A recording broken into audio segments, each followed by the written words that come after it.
प्रदेश Congress committee के उपाध्यक्ष, पूर्व जिला प्रमुख अभिलाष जी, पूर्व विधायक निवाई सिंह कमल जी, पूर्व विधायक मसूदा से पारिक साहब,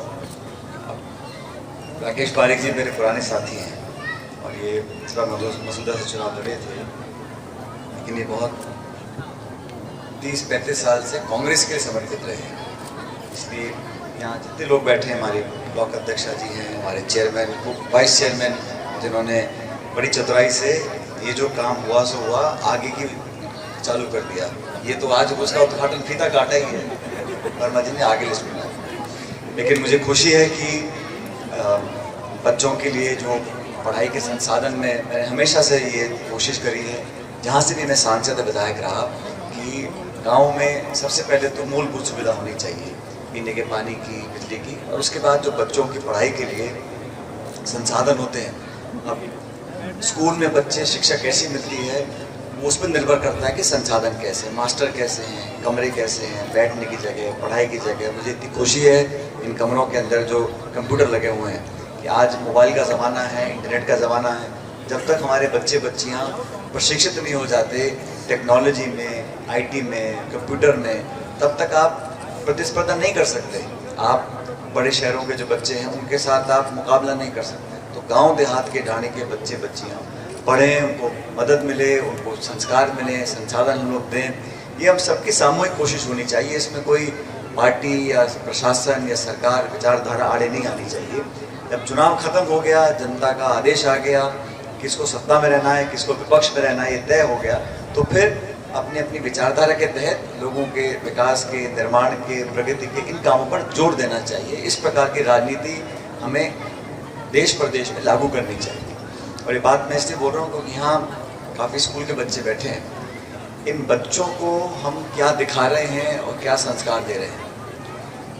किताब में मास्टर क्या पढ़ा रहा है वो तो 2-3 घंटे पढ़ते हैं, 4 घंटे दिन में, लेकिन घर में, गाँव में, परिवार में, पड़ोस में हम लोग अपने बर्ताव से, अपनी बोली से, अपने कर्मों से क्या प्रभाव डाल रहे हैं वो ज़्यादा महत्वपूर्ण है। इसलिए हम लोग जो सोचते हैं कि हमारे बच्चे पोते अच्छे बने, अच्छी पढ़ाई करें, लेकिन घर में माहौल हम खराब रखें, अच्छी भाषा का प्रयोग नहीं करें, उल्टे सीधे काम करें, तो कैसे उम्मीद रखें कि हमारे बच्चे पोते जो है अच्छे इंसान, अच्छे नागरिक बनेंगे।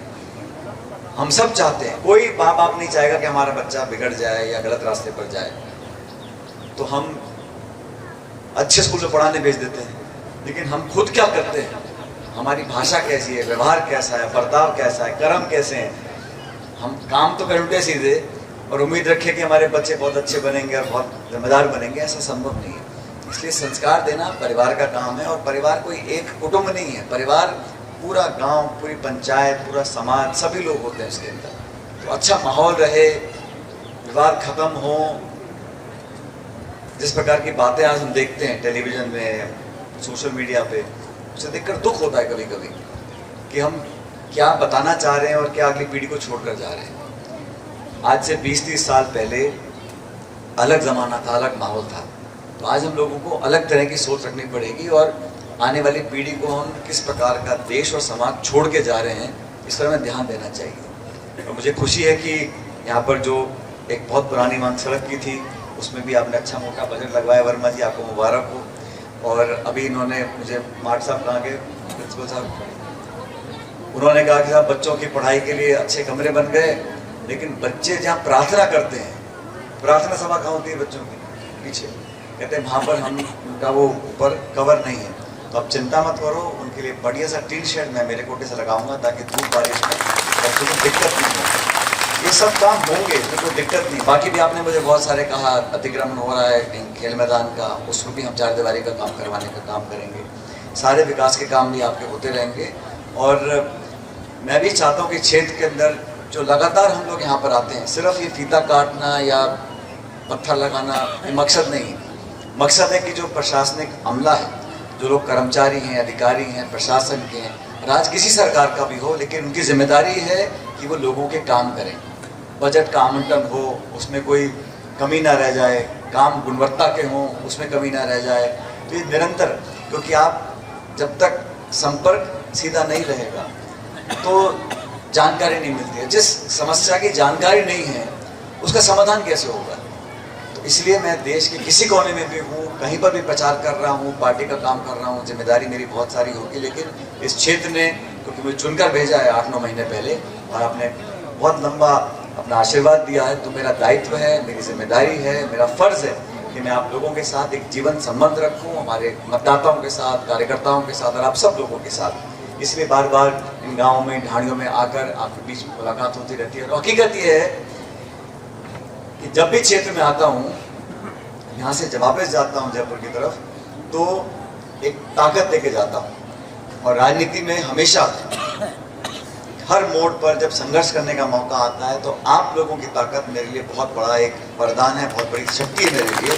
इसलिए मैं बार बार यहाँ खिंचा चला जाता हूँ और मैं बोलता हूँ जिलाध्यक्ष जी को, रामविलास जी को, मैंने कहा भाई उस गांव में, उस पंचायत में वहाँ वो काम रह गया, कुछ निरीक्षण करना है, कुछ शिलान्यास करना है, कोई उद्घाटन करना है, और कोई किसी के जिम लेके जाके बैठ के कोई दिक्कत नहीं। तो मुलाकात होती रहती है और यही एक माहौल रहता है जिससे एक जनप्रतिनिधि और लोगों के बीच में एक मजबूत संवाद कायम रहता है।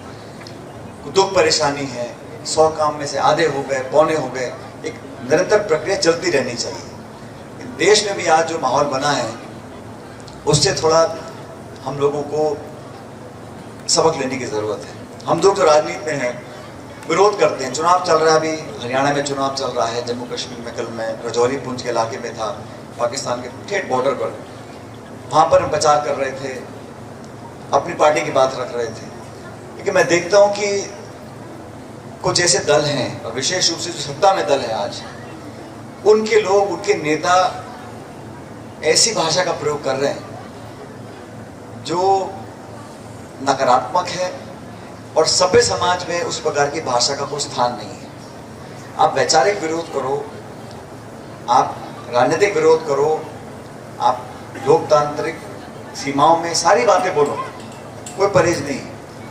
सत्ता में बैठकर, जिम्मेदार पदों पर बैठकर, संवैधानिक पदों पर बैठकर आप हल्की भाषा का प्रयोग करो।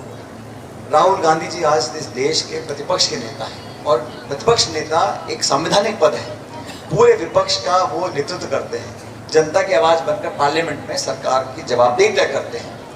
उनके खिलाफ ऐसी भाषा आप बोलें, आतंकवादी बोल रहे हैं, कोई उसको केंद्र का मंत्री आतंकवादी बोल रहे हैं उनको। एक कहता है राहुल जी की जो जवान काट के ले आएगा उसको मैं इनाम दूंगा 11 लाख रुपए, विधायक बोल रहा है।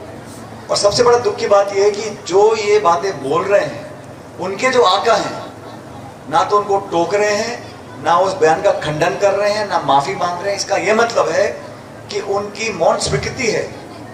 भारत सरकार के अगर मंत्री इसी बात बोल रहे हैं तो कहीं ना कहीं सरकार की भी इसमें सहमति है। ऐसी भाषा का प्रयोग मैं समझता हूं उनको क्षमा मांगनी चाहिए, माफी मांगनी चाहिए, क्योंकि हम सब लोकतांत्रिक तरीके से जनता की सेवा करने के लिए आए हैं। बेबुनियाद आरोप लगाना, धमकी देना, जान से मारने की बात करना, ये शोभा नहीं देता।